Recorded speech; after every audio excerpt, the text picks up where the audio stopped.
I'm tracking something. I'm tracking something. I knew it. Welcome to the Bourbon Van. I'm Phil. I'm Julie. Welcome to New Mexico.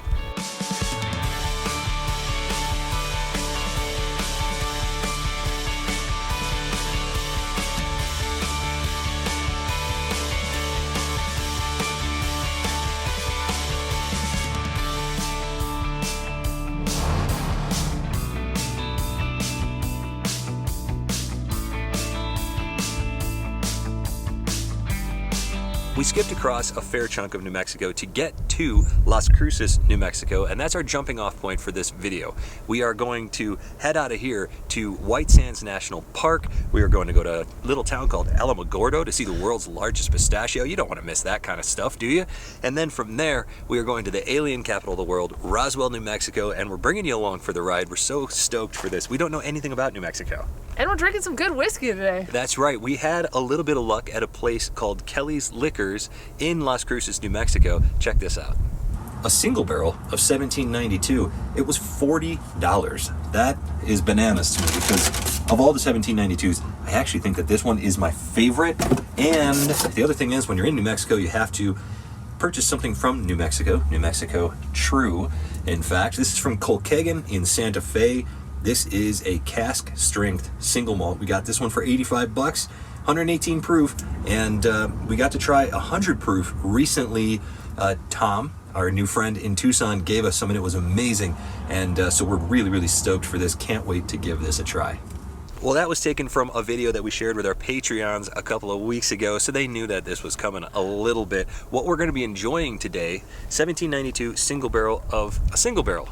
Supposedly this was selected by them, and we got this one for $42. Haven't seen one of these on a shelf since 2020 in Washington State. Crazy. I can't believe that could actually be true, but it is. It's been so long, and we absolutely loved that bottle. We got it up in Washington State at a Total Wine, and so today we're going to taste it and find out, does it live up to what that last bottle lived up to? Because we loved that bottle. We thought it was fantastic. So before we get into the tasting, though, we went to an unbelievably cool place, White Sands National Monument. We only spent an afternoon there. That's all you really need. But check this out.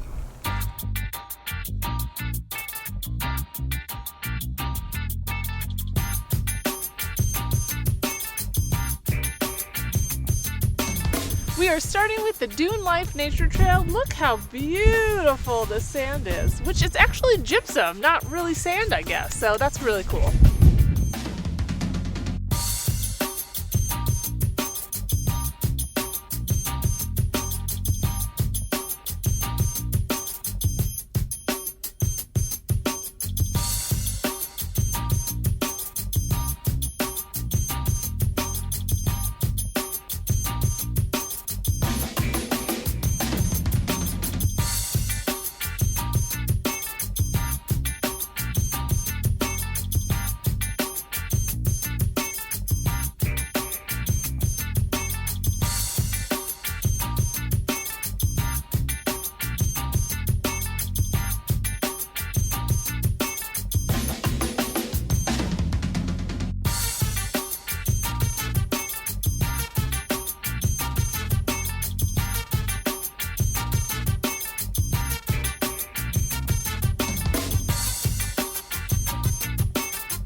Like Phil said, you don't need a whole day. A half day will just do for that national monument. But it was so beautiful. And man, the namesake is true. That is just the whitest sand, or I guess it's Gypsum sort of stuff. Yeah, but it's so beautiful, and it's just layers upon layers, and as far as the eye can see, it was well worth the trip. Yeah, it was beautiful, and what a day to be there. It's overcast, a little bit of rain coming in. It was, I don't know, the dark skies against the white sands. It was really inspiring. It was a beautiful place to be. Such a lucky day for us to be there. I thought it was great. Could have spent a lot more time there. It was a really, really fun place to be, but we had to get moving because we had to get to our campsite that night in Alamogordo, New Mexico, and we'll talk all about Alamogordo and pistachios and whatnot, but first we're going to get into this whiskey.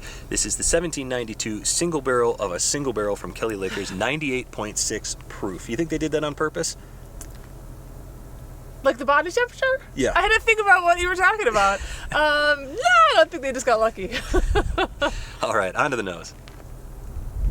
It's been so long since I had a 1792. I know. It's such a beautiful bottle to have on the shelf. I just never drink it. It is a gorgeous bottle, and this is a gorgeous smell right here. Mm-hmm. It's fruity. It is brown sugary, light brown sugar. It is very sweet on the nose, and it coats the glass very well. Especially when you Julie pour it like I did. I think I poured half the bottle in these glasses. It looks pretty good to me. You want to go in for a sip? I do. Cheers. Cheers. Oh, lovely flavor. There's a lovely cherry note in there. Good oak, good vanilla. It tastes like bourbon. Yeah, you know, we haven't been drinking a ton of bourbon on this channel lately. This is a nice return to bourbon for us. There's huge flavor here, under 100 proof. It's a little bit of spice, a ton of sweetness.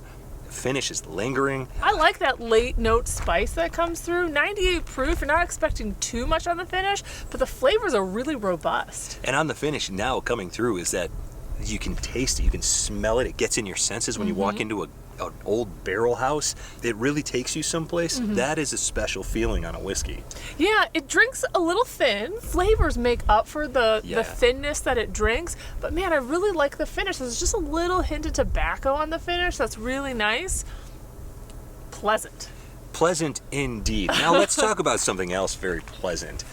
We went to a little town called Alamogordo. We did. And I guess maybe it's a city. I don't know. I don't know the distinction. Regardless, we went to a place called Alamogordo. And in the morning, I met a cat. I named it Gordy. Yes, you did. Julie didn't let me keep it, but it was very cute. And I gave it snuggles, and that was good enough, I guess. Beyond that, though, we had decided that we were going to get up very early to get to Roswell. Julie had a couple of work meetings that day, so we thought, well, we're ahead of the game hours-wise, Pacific Coast time, 2 hours behind us. Let's get up early and leave.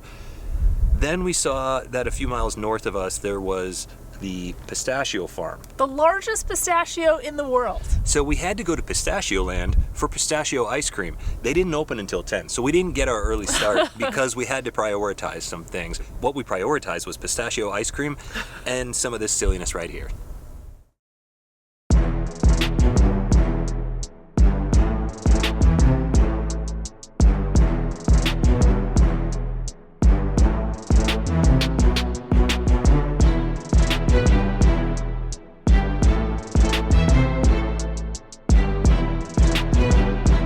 Welcome to PistachioLand. This is the world's biggest pistachio, and we're having pistachio ice cream for breakfast. So we're at PistachioLand, and if you didn't know this about Julie, she loves pistachios, especially pistachio ice cream. This better be the best ice cream we've ever had.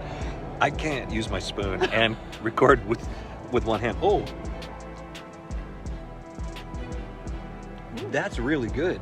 So, Look who wants some. oh, Mavis. We did do an ice cream tasting a few videos ago, and we were underwhelmed. I feel like this is redemption on the ice cream tasting. Yeah, this is fantastic. You should come to PistachioLand. It's not close to anything. Come It's here. not. Eat some pistachio ice cream. Absolutely worth it. I'm gonna tell you, it was one of my highlights. Totally worth it. It was so kitschy and corny. That pistachio was ginormous, but as you can tell, I really enjoyed the pistachio ice cream. Yes. And it was just something silly, as you're driving through, a good stopover, take a few minutes on the long road trip of the day, and it was a great way. I mean, what better way to start your morning with ice cream for breakfast? Yeah, I totally agree. And that's like day 70 when we went through there on the road for us. It was a nice sort of reminder that, hey, you're on a road trip. We're not just checking boxes. When you see something fun, go do it. Have some fun with it. So that's exactly what we did. And from there, we had a very, very windy day on the road. It was honestly one of the windiest days that we've experienced. What is up with the Southwest in late winter and early spring? The wind is insane. We're literally huddled next to some sort of weird reservoir building here because the wind is so bad again. Today, you'd never be able to hear us otherwise. But anyways, a couple hours later, we wound up in Roswell, New Mexico, and what a fun day we had there. It was so silly and so kitschy, but I gotta say, we started off at the visitor center, which is generally what we do. We always stop in the visitor center, and the lady behind the desk was so passionate about her town. She was so hyped. Like, she couldn't wait to talk to you, show you the maps, show you the sights. I got energized just from talking to her. Well, and you say that's the first place we went, but where we actually went first was to a taco cart. Of course, we, tacos. Started with chorizo tacos, of course. First stop in Roswell after the sign, of course, barbacoa tacos from a delicious food cart and chorizo tacos for Phil. I cannot wait. These look amazing. I'm gonna wreck these. And they were fantastic, as you would expect them to be coming from a taco truck. And then, after that, we went to the museum, which, what did you think about the museum? Because I think we had the same idea here. Well, one, I wasn't expecting it to be so news heavy.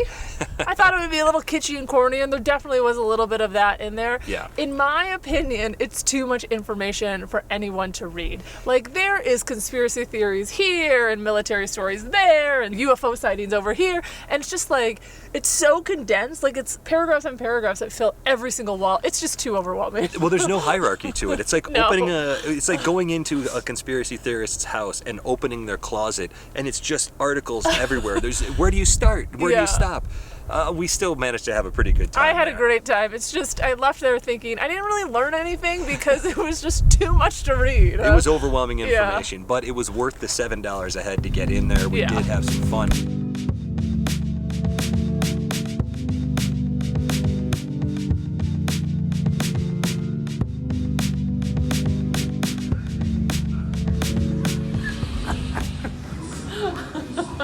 Do you think he's gonna be okay? I don't think he's gonna make it. This one either.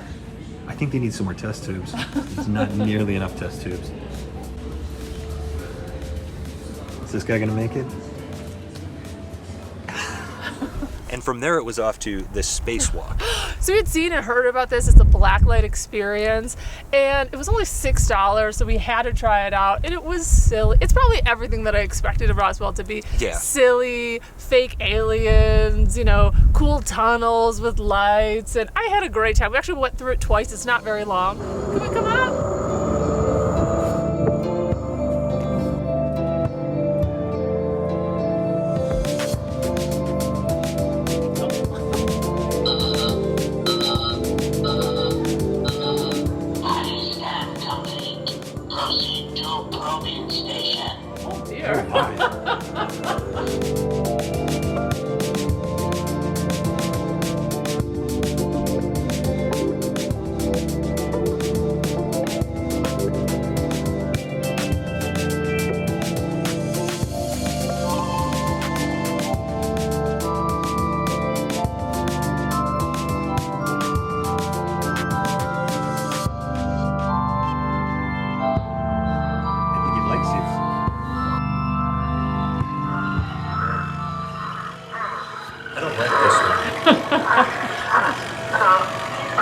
We saw some people the next day, and we told them if you're going that way that they have to try it. It's just silly and fun. I love silly and fun. Yeah, that's an interesting recommendation. You don't have to have kids or be a kid to go through it, but it'll make you feel like a kid, and I suppose that's good enough. Yeah.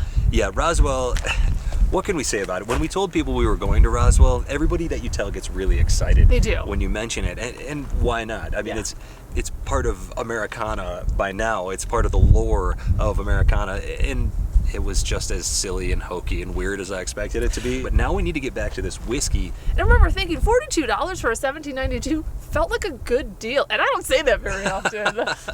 I'm with you. I think that for the money, I think this is a very solid whiskey. I'm really, really enjoying it. The brown sugar, the fruit, and it's offset by that nice aged oak. I don't know how old this is. It's non-age stated, but it tastes like it's been aged for a while. The balance on this whiskey is what I'm such a big fan of. I'm not a big 1792 guy, but I am a big 1792 single barrel guy because it's the second time in my life that I've found a single barrel of 1792, and it's the second time that I've really, really enjoyed it. So for $42, for me, this is definitely one that I would buy again. I'm enjoying the heck out of it, and I'm loving it here in the sun in New Mexico. Yeah. And if you're in the Las Cruces area, go to Kelly Liquors. We saw some bourbons in there that we've never seen. Things that I literally wanted to buy like 4 or 5 different things, and we just don't have the room for that. So right, yeah, we had to be very smart about exactly how many things we bring in the van with us because next week we will be continuing on in New Mexico, and the week after that we'll be in Texas, where we expect to find at least a few things from Texas that we can't get back home in Oregon. So we are excited for the next few weeks for whiskey hunting. So that's it for this week from New Mexico. We have seen some very cool things and some very weird things from wherever we are. to wherever you are. Cheers. Cheers. That's just so nice.